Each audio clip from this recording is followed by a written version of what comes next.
everyone, just a quick update on this FMS Land Rover Series 2.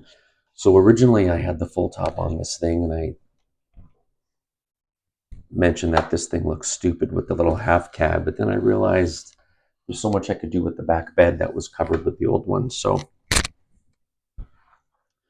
what I did was I put a wood base, in the bottom there,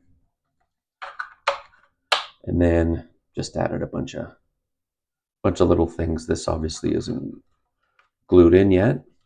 And in the last video, I had a problem with the wheels, meaning I wasn't happy with them. So originally I put on the Power Wagon SCX24 wheels, and while they looked good, they really took away from the era of this vehicle. Then I tried to put the Power Wagon tires on here.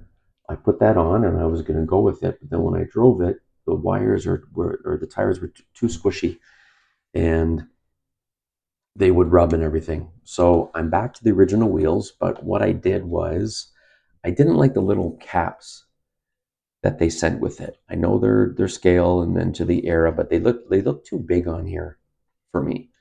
So what I did was I painted the wheels silver before. I painted the little center hub silver. I put the nut on, and then I clipped the axle, the threaded part of the axle that came out, because the front one stuck out way longer than the back, and I think that gives it more of a generic look. I like it, actually like this a lot. So I'm kind of enjoying this short top. I'm glad I could put stuff in the back. Yeah, it's still bouncy, but what are you going to do? It's a small little cool vehicle. So there it is. That's all I've done to it with the wheels. I think the wheels look a little better than with those caps on them. And then the back, like I said, I think the back looks cool with some of the stuff I put in there, and I think the wood bed really gives it a nice authentic look. Okay.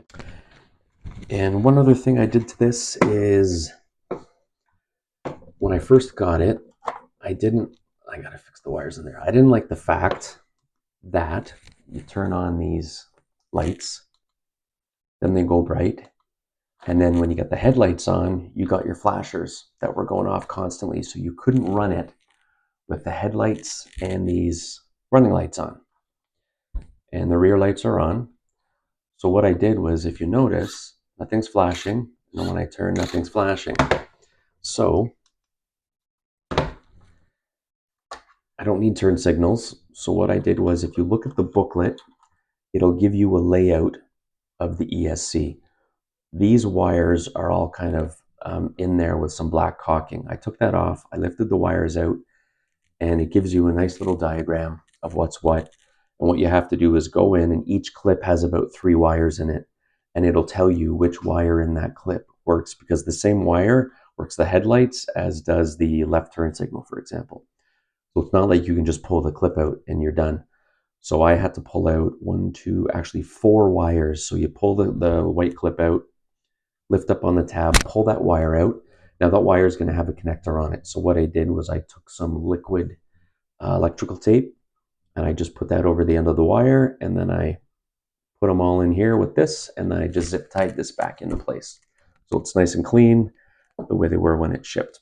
So there you go. So now, when your lights are off, you don't have to worry about turn signals at all.